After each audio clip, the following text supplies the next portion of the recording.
अरिहंत सिद्ध सूर्य उपाध्याय साधु सर्व अर्थ के प्रकाशी मांगलिक उपकारी हैं। तिन्ह को स्वरूप जान राग दे भई जो भक्ति काय को नवाए स्तुति को चारी है। धन्य धन्य तिन्हीं ते काज सब आज भई कर जोरी बार बार वंदना हमारी है। मंगल कल्याण सुख ऐसो हम चाहत हैं। हो मेरी ऐसी दशा जैसी तुम धारी है।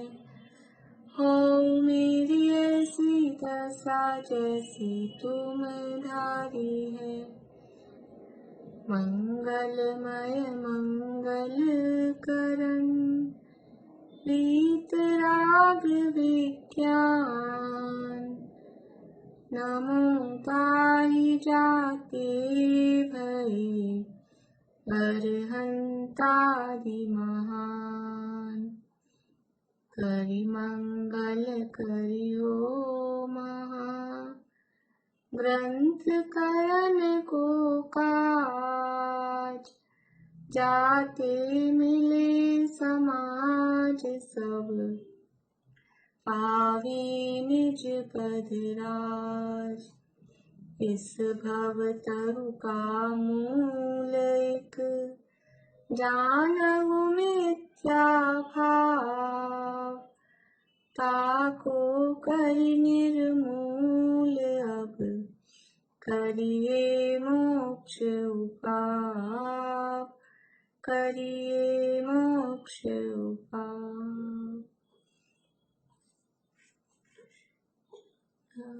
प्रश्न तो मैंने अभी शाम को ही दिए, अभी तो नहीं देखे होंगे आप लोगों ने, कल कर लेंगे।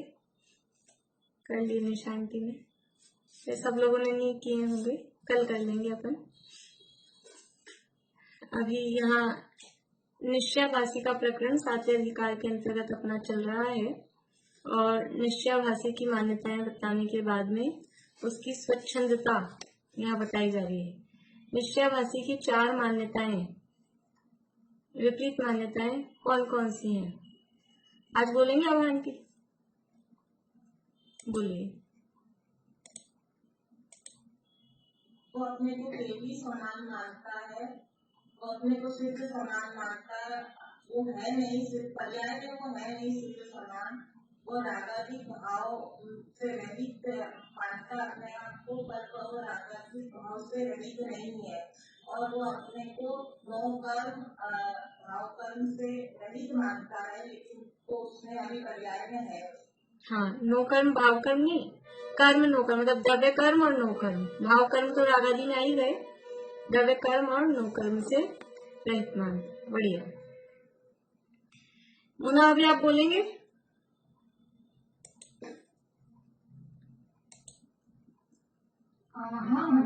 हाँ बोलिए। वो अपने आप को श्रद्धानी होकर सिद्ध जैसा मानता है। अपने आप को केवल ज्ञान आदि का स्वभाव मानता है। हाँ बढ़िया। और तीसरा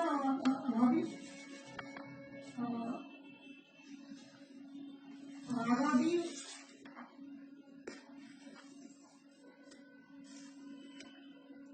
रागादि से रहित मानता है। अच्छा, रागादि से रहित।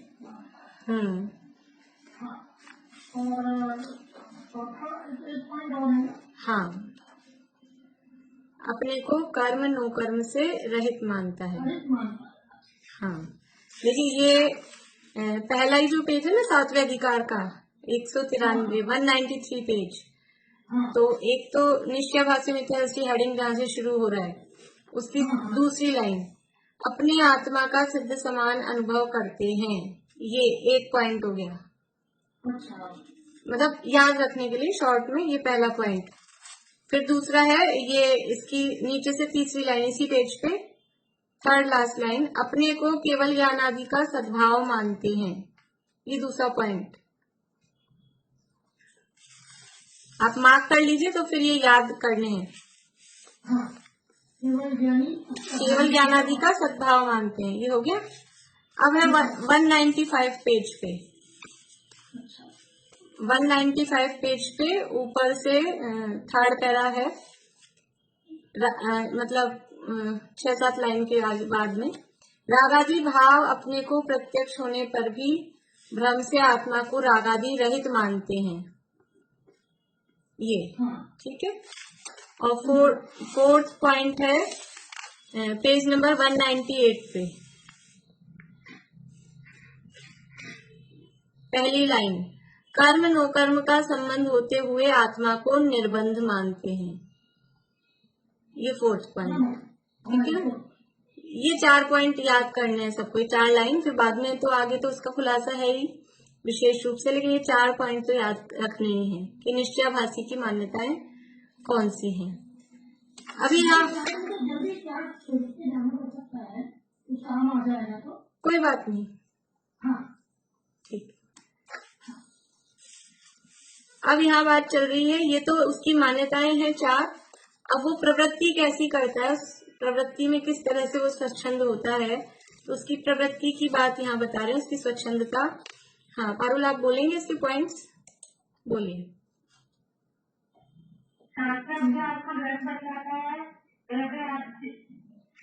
आदि मार्गना श्लोक आदि को व्यर्थ में करना बतलाता है, दक्षिण आदि को बतलाता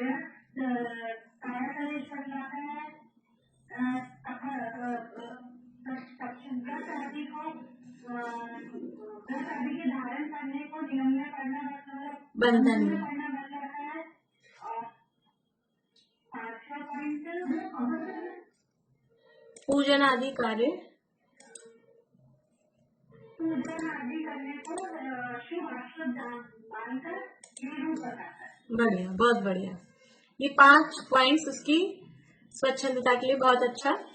पहला पॉइंट क्या है, शास्त्राभ्यास को निरर्थक बताता है, फिर द्रव्य आदि के गुणस्थान आदि के विचार को विकल्प ठहराता है, तपश्चरण करने को वृथा क्लेश कहता है, और व्रतादि धारण करने को यानी प्रतिज्ञा लेने को बंधन में पड़ना, हम बनते नहीं है, हम पालन तो करते हैं लेकिन हम बनते नहीं है, ऐसा लोग कहते हैं। तो व्रतादि धारण करने को या प्रतिज्ञा लेने को बंधन में पड़ना मानता है, और पूजन आदि कार्यों को शुभ आश्रव यानी आश्रव के कारण है ऐसा जानकर उनको हे बताता है, करता नहीं है। ये 5 बातें उसकी स्वच्छंदता के संबंध में है। तो यहाँ अपनी बात हो गई थी, शास्त्राभ्यास को निरर्थक बतलाता है। देखिए यहाँ शब्द क्या है, शास्त्राभ्यास, ऐसा नहीं था शास्त्र पढ़ना, शास्त्र अध्ययन, शास्त्र का अभ्यास। जैसे अपने बच्चों की किताबें होती है ना, पूरा लेसन होता है, लेसन के बाद में हिंदी में समझ लीजिए, हिंदी में पीछे होते हैं, इंग्लिश में उसको एक्सरसाइज बोलते हैं, हिंदी में उसको अभ्यास प्रश्न। अभ्यास प्रश्न मतलब अब आपने जो पढ़ लिया वो तो पढ़ लिया, रीडिंग हो गई, अध्ययन हो गया। अब ये जो हम आपको प्रश्न दे रहे हैं, अब आप अपने आप को चेक करो कि इनके आंसर आपको आ रहे हैं कि नहीं आ रहे हैं। तो हमने शास्त्र पढ़ लिया, अब जीवन में जो आप हमको देती हाँ हाँ, पर यहाँ तो शास्त्राभ्यास का मतलब हाँ,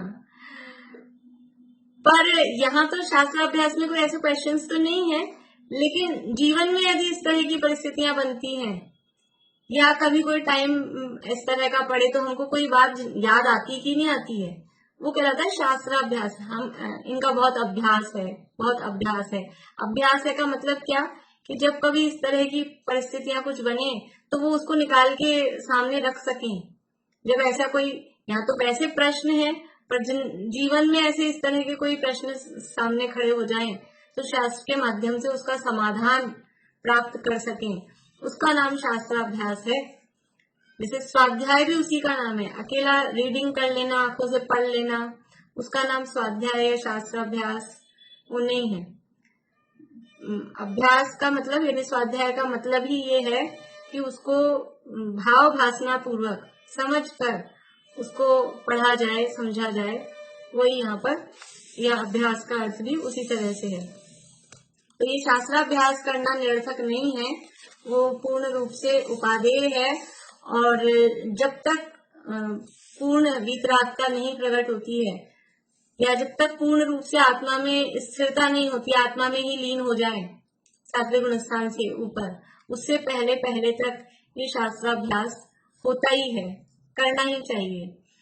अदरवाइज भ्रष्ट होने के चांसेस हो जाते हैं। इसके बाद में यहाँ जो दूसरा पॉइंट था कि द्रव्यादि के और गुणस्थान आदि के विचार को विकल्प ठहराता है। यानी ये जो हम विचार कर रहे हैं द्रव्यादि के, गुणस्थान आदि के, ये तो विकल्प मतलब झंझट है, उलझन है। विकल्प का मतलब उलझन जैसा अर्थ, कि हम इन उलझनों में चक्कर में नहीं पड़ते, ये पढ़ो वो पढ़ो सीखो। और इस तरह का तर्क देते हैं कुछ लोग। क्या सम्यक दर्शन जिसको गुणस्थानों के नाम नहीं पता होंगे, क्या जिसको नयों के नाम नहीं पता होंगे उसको सम्यक दर्शन नहीं होगा क्या सम्यक दर्शन के लिए वो अनिवार्य है? तो कहेंगे अनिवार्य तो नहीं है, बिना उसके भी हो जाता है। लेकिन किसको होता है? वो तो पशुओं को होता है। तुम्हारे में इतनी बुद्धि है तो सीखना पड़ेगा। बोलिए ज्योति।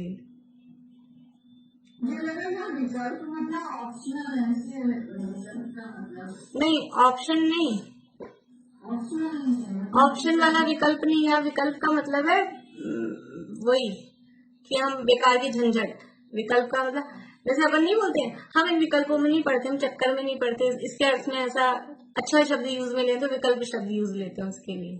लेकिन वो प्रॉपर चक्कर मतलब शब्द वही कि झंझट, झंझट है ये सब। ऐसा अपनी मतलब ऐसी भाषा में कहें ना उसको, तो विकल्प का कि वैसे विकल्पात्मक प्रश्नोत्तर जो होते हैं वो वाला विकल्प नहीं है, ये ऑप्शन वाले। ये द्रव्यादि के, गुणस्थान आदि के विचार को विकल्प ठहराता है। ये हम विचार करते तो आत्मा में बहुत विकल्प उत्पन्न होते हैं, ये है वो है, इस गुणस्थान में, उस गुणस्थान में, इस मार्गणा में, फिर कैसे कैसे क्या होता है, तो बहुत बहुत दिमाग में विकल्प चलते हैं। ऐसा ये विकल्प में पढ़ना ठहराता है। हाँ, वो उलझन झंझट समझता है, ऐसा मानता है। तो कह रहे हैं कि जब तक निर्विकल्प उपयोग नहीं रहेगा तब तक इन विकल्पों को नहीं करेगा तो क्या करेगा? विकल्प के बिना रहा नहीं जा रहा है ना, विकल्प तो आएंगे ही आएंगे। जब सातवें गुण स्थान से लेकर ऊपर की दशा, श्रेणी वाली दशा हो जाएगी, तब तो तू निर्विकल्प है। वहां पे भी वास्तव में अबुद्धि पूर्वक के चल रहे हैं, लेकिन चलो अबुद्धि पूर्वक वालों को छोड़ो। तो श्रेणी की दशा होगी उस तब तो ठीक है, तुम श्रेणी में हो क्या? श्रेणी में तो नहीं दिखाई देता, तो मुनि दशा ही नहीं दिखाई दे रही है। तो अगर तुम श्रेणी की दशा में नहीं हो तो फिर कुछ ना कुछ विकल्प चले बिना रहेंगे नहीं, क्योंकि उपयोग तो आत्मा में तो स्थिर है नहीं, बाहर है, और बाहर दूसरे विकल्प चलते हैं। विकल्पों के बिना रहता कहाँ है जी? सड़क पे चलेंगे तो इसको देख के उसको देख के विकल्प ही विकल्प। मैं बहुत बार कहती हूँ किसी के मकान को देख के, बिल्डिंग को देख के, उसका रंग ही देख के, ये कैसा रंग कर दिया। अब ना तुम्हारी बिल्डिंग, ना तुम्हारा मकान, ना जानकार का मकान, ना कभी दोबारा आना, ना देखना, फिर भी इसने कैसा रंग कर दिया, ये कैसा है, मतलब कुछ भी चलते ही है, बिना चले रहते ही नहीं है। किसी को भी देखेंगे और देखते ही उसमें अच्छा और बुरा, इष्ट और अनिष्ट, ये राग द्वेष की कल्पना हुए बिना, ये विकल्प हुए बिना रहते ही नहीं अज्ञानी के। जो कुछ भी देखेंगे, कुछ भी आप मतलब ट्राई कर लेना ये चीज, कहीं से खाने में, पीने में, जाने में, आने में, कहीं भी कुछ भी जो भी चीज होगी ना, कभी भी निकलो बाजार में, घर में किसी से बात करो, हर चीज में बस ये अच्छा ये बुरा, ये अच्छा ये बुरा, अपने आप ऑटोमेटिक ही, जैसे कोई फीड है ना, बिल्कुल मतलब अपने आप चालू हो जाता है। तो ये विकल्प के बिना तो रहेंगे ही नहीं, विकल्प तो चलेंगे ही। तो यदि ये विकल्प नहीं करो, अभी रास्ते में चल रहे हैं, वॉक पे जा रहे हैं, अब हम अगर द्रव्य संग्रह की गाथाएं बोलते हुए जा रहे हैं तो दिमाग ही नहीं चलेगा किसका मकान का रंग कौन सा है, कि किसने कौन सा रंग कराया है, कि उसकी कितनी मंजिल चढ़ी है, कि क्या है, कौन सी डिजाइन, दिखेगा ही नहीं, मकान ही नहीं दिखेगा, अपना उपयोग अपने उसमें लगा हुआ है। तो ऐसे ही कोई द्रव्यों का स्वरूप, तत्वों का स्वरूप वो विचार कर रहे हैं तो उपयोग इधर उधर नहीं जाएगा। नहीं तो क्या होगा, कोरे ऐसे ही चल रहे हैं वॉक पे, तो फिर दुनिया भर के नजारे दिखेंगे, विकल्प होएगा। कभी कोई गाड़ी दिखेगी, कभी कोई पेड़ दिखेगा, कभी कोई आदमी दिखेगा, बस उसी के विकल्प ऐसे ही चलेंगे। इसलिए ये जब तक निर्विकल्प उपयोग नहीं रहे, तो इन विकल्पों को नहीं करे तो अन्य विकल्प होंगे, और वो विकल्प जो अन्य होंगे वो बहुत राग आदि सहित होते हैं। निर्विकल्प दशा तो सदा रहती नहीं है। इसलिए ये जो विकल्प में पढ़ना ठहरा रहे हो वो उचित नहीं है। तथा तू कहेगा, देखो पेज नंबर 201 के लास्ट वाला हम पढ़ रहे हैं, फिर आगे बढ़ेंगे। तथा तू कहेगा कि मैं आत्मस्वरूप ही का चिंतन अनेक प्रकार किया करूंगा। सो सामान्य चिंतन में तो अनेक प्रकार बनते नहीं हैं। आत्मस्वरूप का भी चिंतन अनेक प्रकार से कैसे करेगा? अनेक प्रकार से भी करेगा ना, तो वो द्रव्यों का, मार्गणाओं का, गुणस्थान का, यही विचार उसमें आएंगे, तभी वैरायटी बनेगी। अदरवाइज वैरायटी नहीं बनेगी। अनेक प्रकार कैसे होंगे? तो सामान्य स्वरूप चिंतन में, सामान्य चिंतन में तो अनेक प्रकार बनेंगे नहीं, फिर तो वो जो है वो है। एक आध बार आपने विचार कर लिया, फिर वही है बात में। तो विशेष करेगा, कह रहे सामान्य में तो बनेंगे नहीं, विशेष करेगा तो द्रव्य गुण पर्याय, गुणस्थान, मार्गणा, शुद्ध अशुद्ध अवस्था इत्यादि का विचार होगा। ये अपन ने कल पढ़ा था क्या पैराग्राफ? नहीं पढ़ा? पढ़ा था।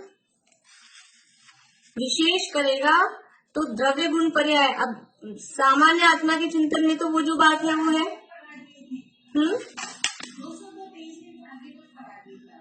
हाँ, चलिए आगे बढ़ते हैं, बस फास्ट करके। तो विशेष करेगा तो द्रव्य गुण पर्याय, गुणस्थान, मार्गणा, शुद्ध अशुद्ध अवस्था इत्यादि का विचार होगा। विशेष करेंगे, कुछ भी आत्मा के स्वरूप का भी विशेष चिंतन करेंगे, तो उसकी और भेद प्रभेद में जाके विशेषताओं से वो ये वाले चिंतन उसमें होंगे ही, उसके बिना नहीं होगा। और सुन, केवल आत्मज्ञान ही से तो मोक्ष मार्ग होता नहीं है। केवल आत्मज्ञान ही हुआ उससे तो मोक्ष मार्ग होता नहीं है। 7 तत्वों का श्रद्धान ज्ञान होने पर तथा रागादिक दूर करने पर मोक्ष मार्ग होगा।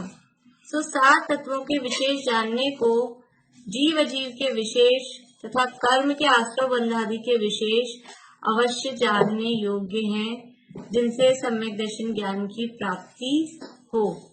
हम जब भी कुछ भी प्रकरण पढ़ते हैं ना, विशेष रूप से कर्णानुयोग के प्रकरण, तो हम इसीलिए उसमें लाभ क्या है ये देखते हैं। ये प्रकरण हमने पढ़े तो फिर इनसे प्रयोजन क्या हुआ, कि ऐसे ही पढ़ लिए ज्ञान भरने के लिए अपने दिमाग में, ये कुछ फायदा भी होता है। तो कर्णानुयोग के भी हर प्रकरण से हमें सम्यक दर्शन की प्राप्ति हो, इस तरह का लाभ वहाँ कर्णानुयोग के प्रत्येक प्रकरण से होता है। क्योंकि जिनवाणी का एक एक शब्द वो इसलिए लिखा गया है कि उसको पढ़कर जीव को सम्यक दर्शन की प्राप्ति हो जाए। एक एक शब्द, एक एक वाक्य, कोई भी ऐसा निरर्थक नहीं है। इसलिए कर्णानुयोग के प्रकरण हो तो भी, गुणस्थानों के, मांगना स्थानों के भी, यदि जीव उनके भाव को समझ ले, गहराई में उतरे, तो सम्यक दर्शन की प्राप्ति तो हो सकती है। तो 7 तत्वों का श्रद्धान ज्ञान करने में के लिए उनके विशेषों को जानना पड़ेगा, और विशेषों के लिए जीव जीव के विशेष मतलब उनके भेद प्रभेद। विशेष का मतलब है डिटेल में जानना, वो विशेष। इसलिए ये जो भेद प्रभेद है, विशेष है, वो जानना योग्य ही है, बेकार नहीं है। और वहां पश्चात रागादि दूर करना। हाँ, ये कल मैंने वो बताया था ना फिर आपको, इसमें पुरुषार्थ सिद्धि उपाय का। वो कल जो मैंने नंबर बताया था ना, अगर आप लोगों को नोट किया, वो श्लोक नंबर गलत हो गया था। वो 12 नंबर का तो दूसरा है, वो तो दूसरा था, जीव प्रथम परिणामम था। ये वाला था, ये उसी के आसपास का है। ये 44 नंबर की जो थी ना भावहिंसा वाली गाथा, 49 नंबर का है ये वाला श्लोक जो मैंने कल बोला था ना आपको। सूक्ष्मापि न खलु हिंसा पर वस्तु निबंधना भवति पुंस, हिंसायतन निवृत्ति परिणाम विशुद्ध तदपि कार्या। ये पुरुषार्थ सिद्धि उपाय का 49 नंबर का श्लोक है। अगर आप लोगों ने नोट किया हो तो ठीक कर लेना, मतलब इसलिए। तो वहां पश्चात रागादि दूर करना। सो जो रागादि बढ़ाने के कारण है उन्हें छोड़कर, और जो रागादि घटाने के कारण हो वहां उपयोग लगाना। निचली भूमिका में बुद्धि पूर्वक ये काम करने योग्य है। बुद्धि पूर्वक, यद्यपि हम ये पढ़ते हैं, ये सुनते हैं, ये कहते हैं एक द्रव्य दूसरे द्रव्य का करता नहीं है, कोई किसी का परिणाम बिगाड़ नहीं सकता, कोई किसी के परिणाम सुधार नहीं सकता, तुम अपने परिणाम अच्छे रखो, ये बात 100% सही है। लेकिन फिर भी हम जिस भूमिका में होते हैं तो क्योंकि हम पर का लक्ष्य करते हैं, निमित्तों को देखते हैं, तो उनकी वजह से हमारे परिणाम फिर बिगड़ते हैं। तो बुद्धिपूर्वक ऐसे निमित्तों से, यानी ऐसे वस्तु, द्रव्य, क्षेत्र, काल, भाव, चारों ही समझना, उनको दूर करते हैं जो हमारे राग आदि बढ़ाने में सहायक हैं, उनसे हम दूर होते हैं। और जो राग आदि कम करने में सहायक है उनके हम निकट में रहते हैं। तो देवशास गुरु की निकटता से राग आदि कम होते हैं। तो बुद्धि पूर्वक अपना अधिक से अधिक समय हम देवशास गुरु के सानिध्य में लगाएं, तत्व विचार, चिंतन, मनन, स्वाध्याय, पूजा पाठ, आराधना जो भी है उसमें लगाएं। और यदि हम अपने लौकिक जीवों के साथ में रहते हैं, सानिध्य तो क्या बोलना चाहिए, उनका सानिध्य तो अच्छे काम के लिए कहा जाता है। तो हम अपने घर गृहस्थी, परिवारजन, रिश्तेदारों के साथ में रहते हैं, यदि वो ऐसे साधर्मी जैसे नहीं है, देखो रिश्तेदारों के साथ रहने के लिए निषेध करते हैं, लेकिन ऐसा नहीं, अगर रिश्तेदार भी साधर्मी है तो कोई दिक्कत नहीं है। कोई ऐसे हो, हमारे चाचा जी हैं, वो घर भी आते हैं तो चर्चा छेड़ देते हैं, तो अच्छा लगता है कि ऐसे रिश्तेदार आए कि चर्चा, वहां जाओ तो बिठा लेंगे, अब चर्चा करो, तो ठीक है। और एक ऐसे होते हैं कि वो बोले हम तो आए हैं और आप ये धर्म की चर्चा करने बैठ गए, आप तो मंदिर चले गए, आप तो प्रवचन सुनने बैठ गए, तो फिर वो क्या है, वो राग रंग में उलझ जाएंगे, वो राग रंग में उलझ जाते हैं। इसलिए बुद्धि पूर्वक, ये तो एक उदाहरण दिया है, बाहर में ऐसा अड़ोस पड़ोस देखते हैं हम कहाँ रहना चाहते हैं, कहाँ नया मकान लेना है तो कहाँ लें, मंदिर के आसपास हो, ऐसा देखते हैं ना बुद्धि पूर्वक। क्यों? आप तो अपने परिणाम सही रखो, कहीं भी हो, मुसलमानों की बस्ती में जाके रहो, अपने परिणाम अपने हाथ में, ऐसा नहीं होता। अड़ोस पड़ोस देखना पड़ता है, कैसे खाने पीने वाले हैं, जैन हो तो बढ़िया है, जैन नहीं है तो कम से कम किस तरह का माहौल कैसा मिलता है। तो ये सब क्षेत्र देखते हैं, द्रव्य देखते हैं, काल देखते हैं, हर चीज में।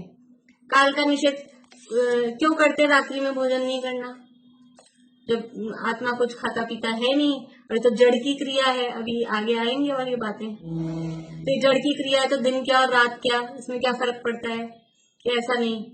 काल का भी निषेध, बुद्धिपूर्वक इस तरह का त्याग करने की बात की। और ऐसे भावों से, जिन भावों से हमें आकुलता होती है, तो उन भावों का भी निषेध किया जाता है। तो ये जितनी भी चरणान योग की समझ लीजिए चीजें हैं ना, वो ये इस आधार पर, यद्यपि परद्रव्य एक द्रव्य दूसरे द्रव्य का कुछ नहीं करता, लेकिन फिर भी निमित्तता तो है ना, निमित्त नैमित्तिक संबंध है, और निचली भूमिका में बुद्धि पूर्वक उनको दूर किया जाता है। इसलिए ये 11 प्रतिमाएं ये क्यों बनाए स्टेप्स, कि बुद्धि पूर्वक उन निमित्तों से दूर होते हैं जिनसे उस तरह की राग आदि की वृद्धि होती है।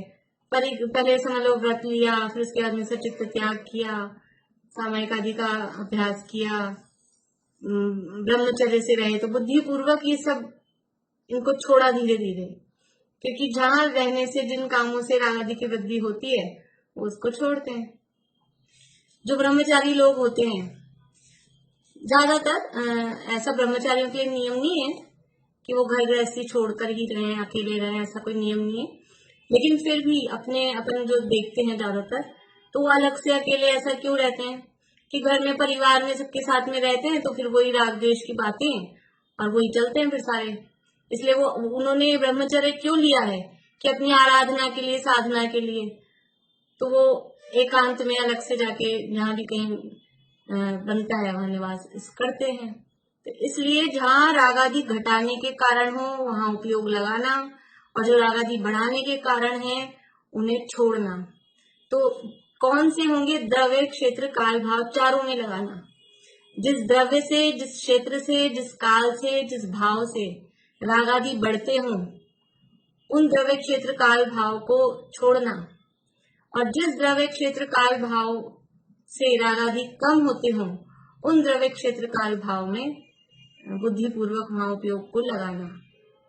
जैसे क्षेत्र तो क्षेत्र है, क्या फर्क पड़ता है, हम पिक्चर हॉल में बैठ के हमारा ये ले जाए मोक्षण प्रकाशक और वहां बैठ के पढ़े, क्या फर्क पड़ता है। ये फर्क पड़ता है। पिक्चर हॉल छोड़ो, यहाँ घर में बैठ के पढ़ते ना। हम लोग आदर्श नगर में अभी लॉकडाउन से थोड़े टाइम पहले तो मंदिर में पढ़ते थे अपन, आदर्श नगर में अंदर जो स्वाध्याय भवन है वहां। फिर क्या है, वो दिन का टाइम थोड़ा ऑड था ना ऐसे, तो जो माली है मंदिर वाले जी, उनको बंद करने के लिए बैठे रहना पड़ता था 1-1:30 बजे के करीब। उनके भोजन का भी समय होता था। तो मंदिर के पीछे वहां पर नए हॉल बने हैं, मंदिर की बिल्डिंग है पीछे की तरफ, तो उन्होंने हमारी क्लास वहां शिफ्ट करा दी कि आप यहाँ लिया करो, तो उनको उसमें बंद करने का चक्कर नहीं रहता है, मंदिर अलग ही है उसका रास्ता। तो शुरू में तो हम लोगों को मजा ही नहीं आया कि बोले वो जो वहां विशुद्धि बनती है ना, वहां जहाँ स्वाध्याय भवन में बैठ के पढ़ते हैं, वहां जो होता है कि यहाँ मजा ही नहीं आ रहा है। लेकिन फिर वो उनको बहुत वो संकलेश होता था, गेट वेट का बड़ा चक्कर होता था, तो फिर हमने बहुत कम दिन चली वहां, और फिर ये जब से बंद ही हो गया, लॉकडाउन ही हो गया। तो जब वो मंदिर की ही जगह है, वहां हमको विशुद्धता में फर्क पड़ रहा है, और फिर घर बैठ के पढ़ो, और फिर आप बोल रहे हो पिक्चर हॉल में जाके पढ़ो, कैसे होगा? ये फर्क पड़ता है इसलिए। तो देखिए क्या कह रहे हैं, तो जो रागादि बढ़ाने के कारण है उन्हें छोड़कर जो रागादि घटाने के कारण हो वहां उपयोग को लगाना। सो द्रव्याधिक और गुणस्थान आदि के विचार रागादि घटाने के कारण है, इनमें कोई रागादि का निमित्त नहीं है, इसलिए सम्यक दृष्टि होने के पश्चात भी यहाँ ही उपयोग लगाना। कहाँ लगाना? कि द्रव्य के, तत्व के जो विचार हैं उसमें सम्यक दृष्टि होने के बाद भी, क्योंकि सम्यक दृष्टि होने के बाद भी वो पूर्ण निर्विकल्प दशा कितने टाइम बाद आएगी? इस भाव में आए कि अगले भाव में आए, कि कितने भाव लग जाएंगे? कंटिन्यू बना रहे सम्यक दर्शन तो भी, शायद क्षमिक है तो 7-8 भाव, 15 भाव, शायिक है तो 3-4 भाव, उतने तो कम से कम लगेंगे ही लगेंगे।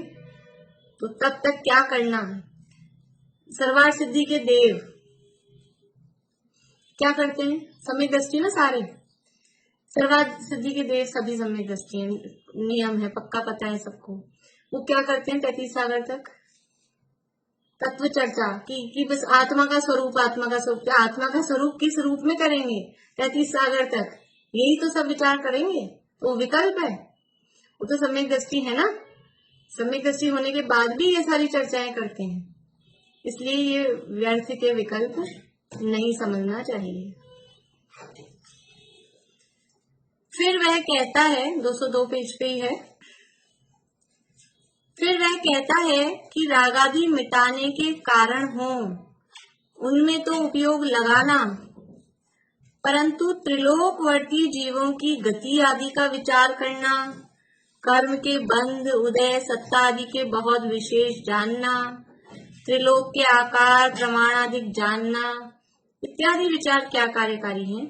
ठीक है, आपने कहा जो रागादि मिटाने के कारण हो उसमें उपयोग लगाना, ठीक बात है, उसमें तो लगाएंगे जिनसे रागादि मिटते होंगे।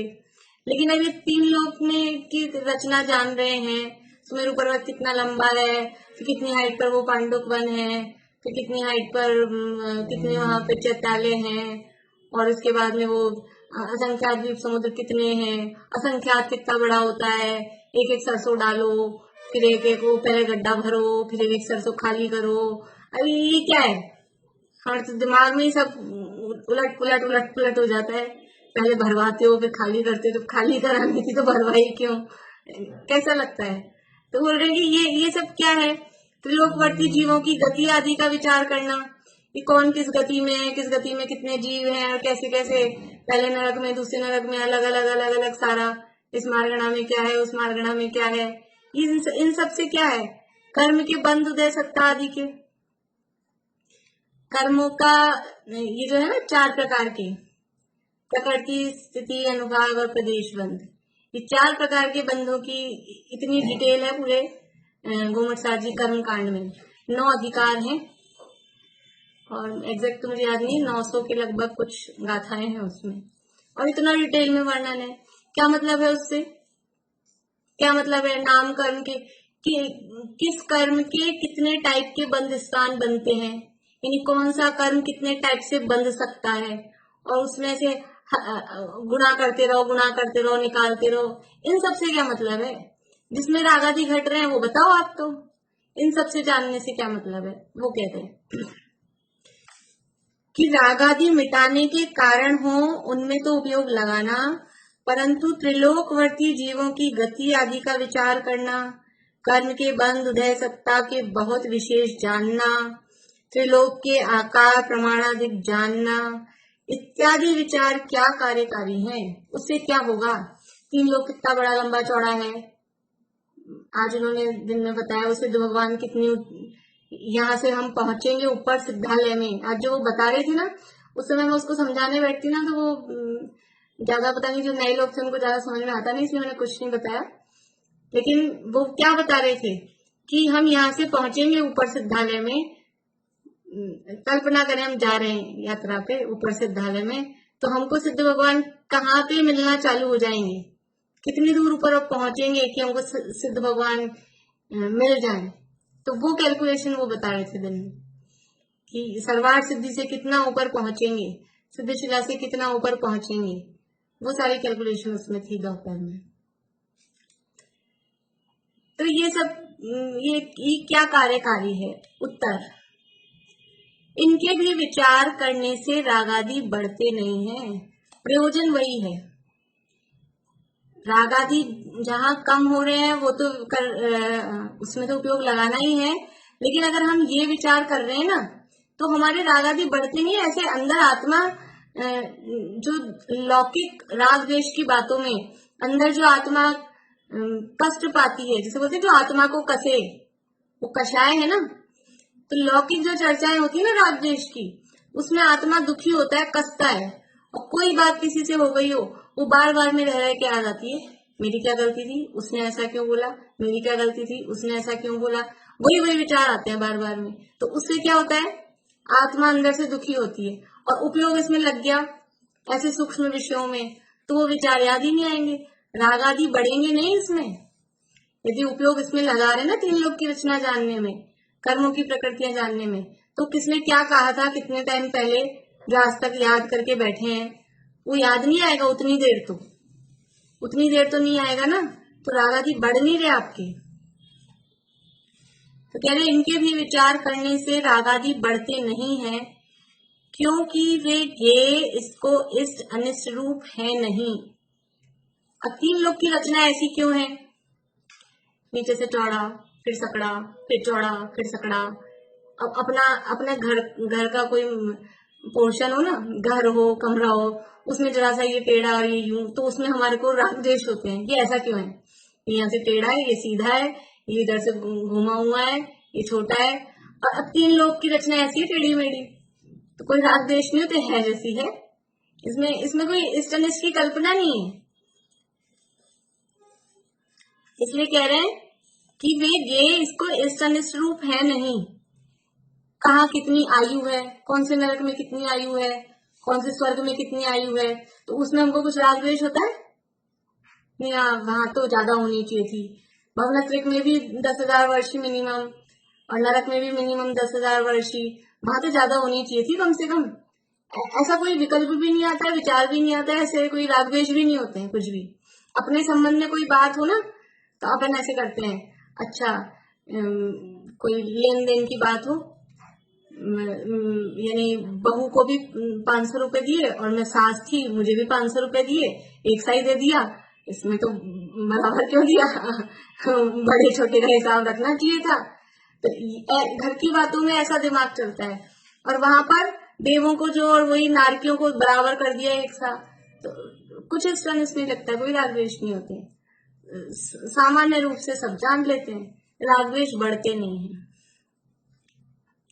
क्योंकि वे ज्ञेय इसको इष्ट अनिष्ट रूप है नहीं, इसलिए वर्तमान रागादि के कारण नहीं है, तथा इनको विशेष जानने से तत्व ज्ञान निर्मल हो।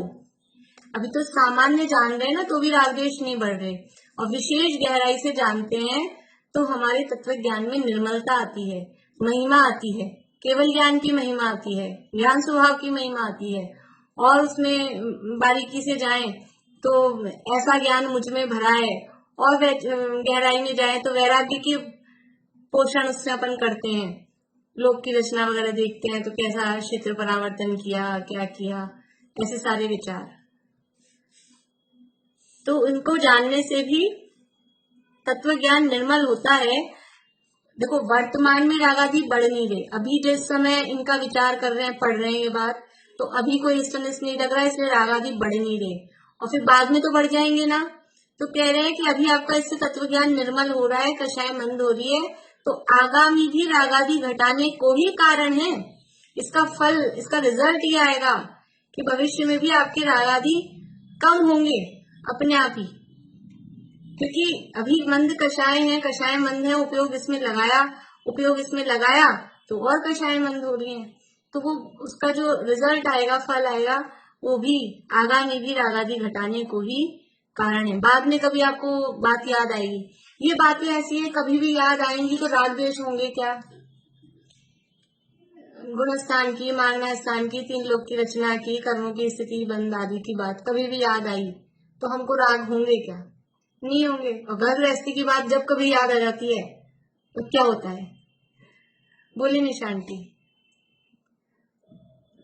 अभी जिन विशेषों को पढ़ने से हमारे रागादि घट रहे हैं, तो हमारे कर्मों के निषेध भी वैसे ही बनेंगे, तो फिर भविष्य में वो कर्म के निषेध वैसे उदय में आएंगे, तो और वो हमारे लिए अच्छा ही सोचेंगे। बिल्कुल बिल्कुल।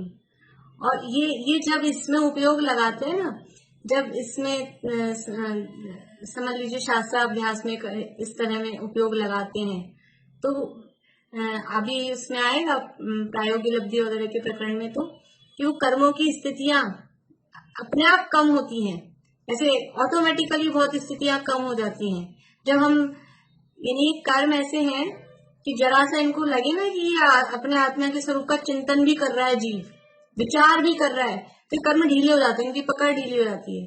जैसे कि मोर की आवाज सुनकर वो अजगर चंदन के वृक्ष पे लिपटे रहते हैं, और मोर की आवाज सुन के उनकी पकड़ ढीली हो जाती है एकदम, सब उनका जो कसके जमे हुए थे ना कि उनको निकालो तो टूट जाए, लेकिन वो उस चंदन के पेड़ पे से उतरे नहीं, ऐसे कसके उस पर लिपटे रहते हैं।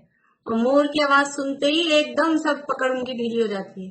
बिल्कुल ऐसे ही आत्मा के स्वरूप का चिंतन, शास्त्राभ्यास आदि ये करता है ना जीव, इतने में ही वो कर्मों की स्थितियां, अनुभाग सब ढीले पड़ जाते हैं, सब मंद हो जाते हैं। तो जब ये ऐसे विचार कर रहा है तो वैसे ही जो पूर्वबद्ध कर्म है उनकी स्थिति अनुभाग कम हो जाते हैं, और आगामी बनते नहीं है उतने, आगामी भी मंद स्थिति अनुभाग वाले बनते हैं। तो इसलिए फिर वो रिजल्ट में भी आगे भी फल वैसा ही आएगा, तीव्र उदय उनके फिर नहीं आएंगे। इसलिए आगामी रागादि घटाने को ही कारण है, इसलिए कार्यकारी है। मतलब दो तरफा लाभ बताया, वर्तमान में भी और भविष्य में भी इनका विचार कर रहे हैं, वर्तमान में तो है ही है, भविष्य में भी लाभकारी है। फिर वह कहता है स्वर्ग नरक आदि को जाने, वहां तो राग द्वेष होता है। हमने स्वर्ग को जाना, नरक को जाना, तो नरक को जानते हैं तो द्वेष होता है, स्वर्ग को जानते हैं तो राग होता है। कह रहे वहां तो राग द्वेष होता है। समाधान, ज्ञानी के तो ऐसी बुद्धि होती नहीं है। ज्ञानी तो स्वर्ग को, नरक को, अभी ज्ञानी छोड़ो, हमने जाना सात नरक के बारे में, कैसे बिल है, कैसा दुख है, कैसे उनकी लेश्याएं हैं, किसको बुरा लगा, किसको कष्ट हुआ, किसको द्वेष हुआ। और स्वर्गों के बारे में जाना, ऐसे ऐसे वहां पे महल है और ऐसे बाग बगीचे हैं, वन उपवन है, तो किसको बहुत राग बढ़ गया। कि समझदार, ज्ञानी का मतलब समझ लो समझदार जैसा, सम्यक दृष्टि ज्ञानी तो ज्ञानी है ही, और समझदार भी जो होगा ना सामान्य रूप से, उसको तो ऐसा बुद्धि, मतलब ऐसे राग द्वेष होते नहीं है। ज्ञानी के तो ऐसी बुद्धि होती नहीं है, अज्ञानी के होती है। वहां पाप छोड़कर पुण्य कार्य में लगे, वहां किंचित रागादि घटते हैं। ये स्वर्ग नरक को भी जाना ना, तो पाप छोड़कर ही अच्छा काम कर रहे हो आप, तो राग कम ही हो रहा है। नरक को जानने पर भी वहां नरक के दुख बता रहे हैं, डिटेल में वर्णन है नरक के दुखों का भी, कैसे कैसे डंडे पड़ते हैं, कैसे कैसे मारते हैं, वो भी डिटेल में वर्णन है। वो पढ़ते हैं तो भी ये शुभ भाव, मतलब ये शुभ कार्य है स्वाध्याय का, और ये चिंतन मनन का, तो भी राग आदि घट ही रहे हैं, राग आदि बढ़ते नहीं है। क्योंकि वो जो दुख पड़ता है जीव, तो वो दुख पड़ता है तो उसमें द्वेष किससे करेगा? क्योंकि वो तो ये बताया जा रहा है कि तूने झेले, ये दुख तूने भोगे, तो वैराग्य आएगा कि द्वेष होएगा? द्वेष किससे करेगा? किसने डाला नरक में? तो नरक में जाने का कारण भी तो बताएंगे कि तेरे ही परिणाम थे। जो भी जीव नरक में गया और नरक में जाके वो ऐसा दुख पा रहा है, तो उससे पहले उसके कारण भी तो बताए गए थे कि नरक में क्यों गया, ऐसा इसने पाप किया था इसलिए नरक में गया। तो पाप से डरता है और नरक से द्वेष नहीं करता, पाप से डरता है, संसार से डरता है, अपने खोटे परिणामों से डरता है। इसलिए रागादि बढ़ते नहीं है, कम ही होते हैं। किंचित रागादि घटते हैं, किंचित मतलब कुछ ना कुछ किसी रूप में तो रागादि घटते ही हैं।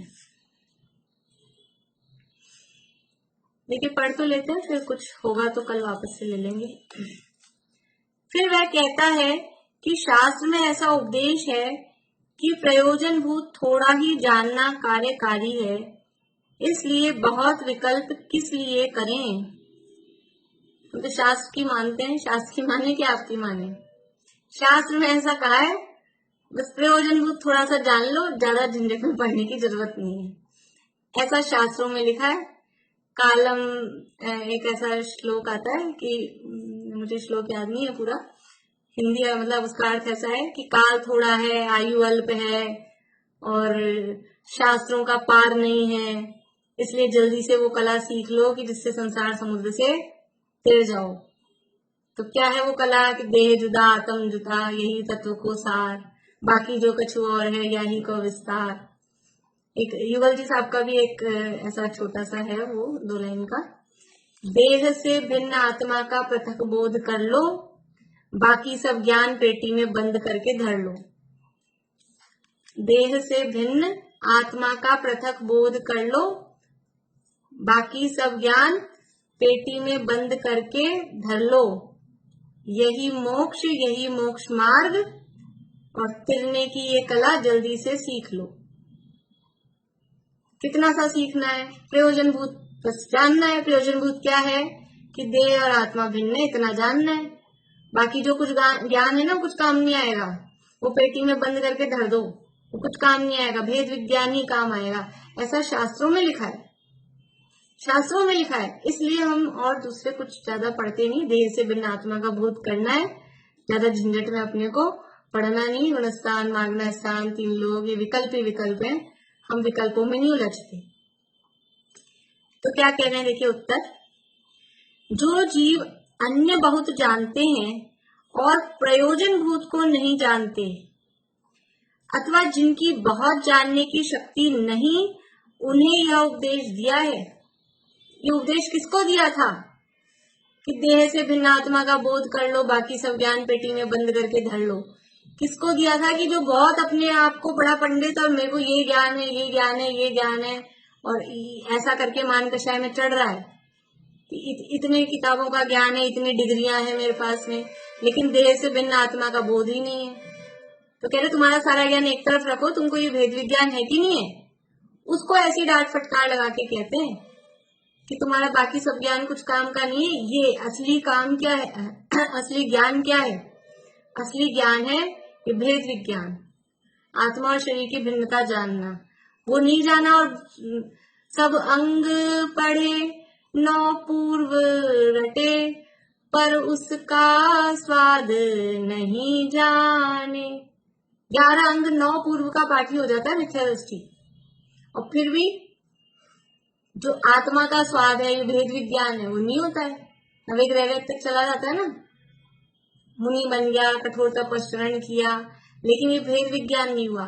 तो ऐसे जीव को कह रहे हैं कि ये बहुत ज्यादा पढ़ने से कोई मतलब नहीं है, प्रयोजन भूत जानो, ऐसे जीव को कह रहे हैं। या फिर जिसकी बुद्धि कम है, बुद्धि कम है, अब उसको समझ तो आता नहीं है, जैसे शिवभूति मुनिदास थे, अब उनको कितना पढ़ाया, कितना सिखाया, उनको कुछ याद ही नहीं होता था, तो उनको इतना सा कह दिया, मारुष मातुष, बस ये याद कर लो, और कुछ नहीं हो रहा ना, इसी से काम हो जाएगा, इससे भेद विज्ञान सीख लो, राग मत करो, द्वेष मत करो, ये सीख लो। छोटे बच्चों को क्या सिखा देते हैं अपन? बस ऐसे ही कुछ छोटी मोटी सी बातें सिखा देते हैं ना, छोटा बच्चा है बोलना सिखाए, तो इतना सा बचपन में छोटे बच्चों को इतना, मैं जीव हूँ, मुझ में ज्ञान है, मैं ज्ञान से जानता हूँ, आत्मा और शरीर दोनों भिन्न भिन्न है, ऐसा रटा देते हैं बच्चों को। तो अभी उसकी बुद्धि इतनी है ना कि अभी बच्चे को ये क्या रटा रहे हो, पहले तो आप ये सब सिखाओ, कितना लंबा चौड़ा क्या होता है, कितने गुण स्थान होते हैं, जीव कितने भेद प्रभेद हैं, कि अभी उसकी बुद्धि इतनी, इतना सा रट ले वही बहुत है। तो या तो जिसमें बुद्धि कम है या फिर बहुत ज्यादा बुद्धि है और सब जगह फैला रखी है और ये भेद विज्ञान नहीं जाना, उस जीव को ऐसा कहा है। तो जो जीव अन्य बहुत जानते हैं और प्रयोजन भूत को नहीं जानते, अथवा जिनकी बहुत जानने की शक्ति नहीं, उन्हें यह उपदेश दिया है, तथा जिसकी बहुत जानने की शक्ति हो उससे तो यह नहीं कहा कि बहुत जानने से बुरा होगा। जितना बहुत जानेगा उतना प्रयोजन भूत जानना निर्मल होगा, क्योंकि शास्त्र में ऐसा कहा है, सामान्य शास्त्र तो नूनम विशेषो बलवान भवेत्। इसका अर्थ यह है कि सामान्य शास्त्र से विशेष बलवान है, विशेष से ही अच्छी तरह निर्णय होता है, इसलिए विशेष जानना योग्य है। थोड़ी बहुत सी चर्चा इसकी अपन और कल करके फिर आगे बढ़ेंगे तीसरे पॉइंट की तरफ। ये सूक्ति का अर्थ थोड़ा और विश्लेषण करेंगे, टाइम इतना हो गया, कल आगे बढ़ेंगे।